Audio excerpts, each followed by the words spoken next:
video, I'll be using safety glasses, hearing protection, respirator as needed, and these videos are made for entertainment purposes only. Please enjoy. So today, we're going to get a generator going that the boys couldn't. So another quick idea about generators. One, don't let them sit for longer than 6 months. The fuel is on. Always turn the fuel off when you're done, so that's on. It had no fuel in it. The guys are trying to get this thing started. I personally tend to keep fuel in my generator, and I make sure that it has premium fuel with stabilizer.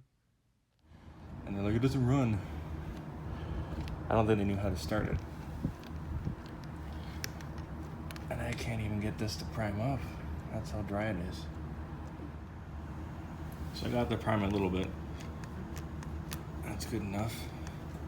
Choke is on, that would be off right here. So that's the priming. And then choke on.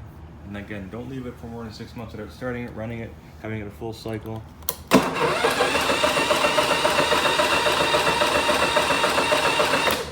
I also found this to be on, so we'll take the choke off.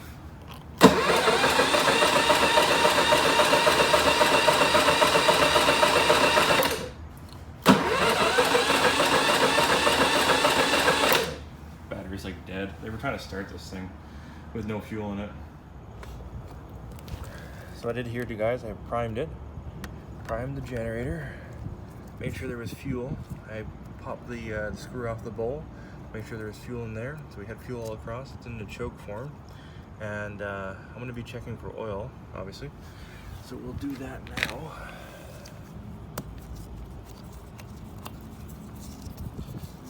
Because it has an oil shutoff. And if we don't have oil, it's not going to run. And it looks like there's lots of oil on there. So that is not an issue. I just think it has issues with not being run enough. So if she fires right back up, we will know.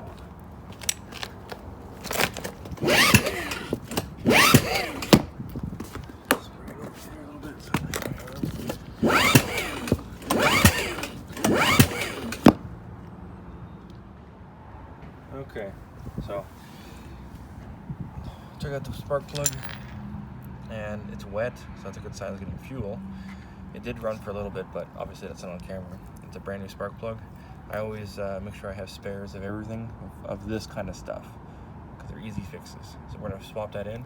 I have to change the top cilium. This is one comes apart, and then you have that little, so don't ever lose that. That way you can put it into the spark plug cap. So as I said, this is the old spark plug, as you can see here. The cap is removable. That way you can still get the electrode on top of it. So when we're installing the spark plug, put it in first by hand, and then when you're cranking it down with the wrench, you do it just hand tight. Now obviously it's not doing anything, but you get the idea. And once it's just snug, that's it, you're done. So we just changed the spark plug out. Everything's all tight inside here. See, out of the way, it's all nice and tight. Turn to the round position.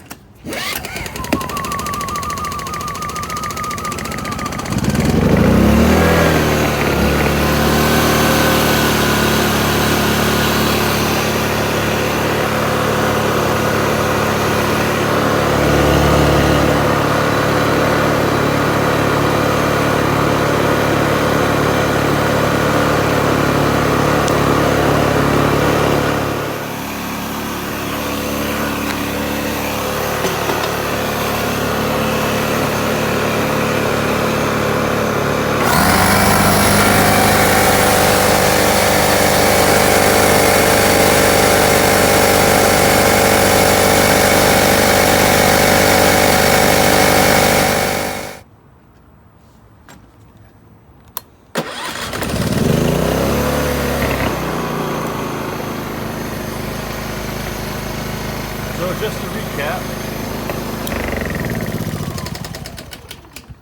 when you're starting your generator, check your plugs, check your oil, check your fuel, and then full start. Hopefully you still got the battery power for that. If yours is electric start, the new ones do have a a low oil shutoff.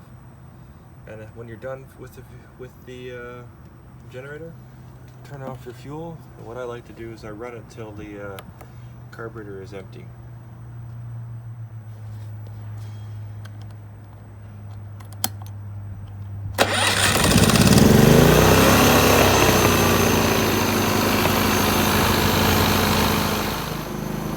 Let this run for well over an hour. She is well charged.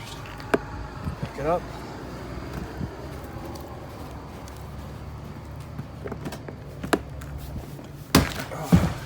There she goes. Now I still have to get fuel. It's obviously full. This is the tank, the extra tank I mean. And I always put premium fuel into my small engines. Obviously it's a generator, but because it sits for so long, premium fuel is what she's gonna get. Probably the boss will say something, but it's only a little bit, right?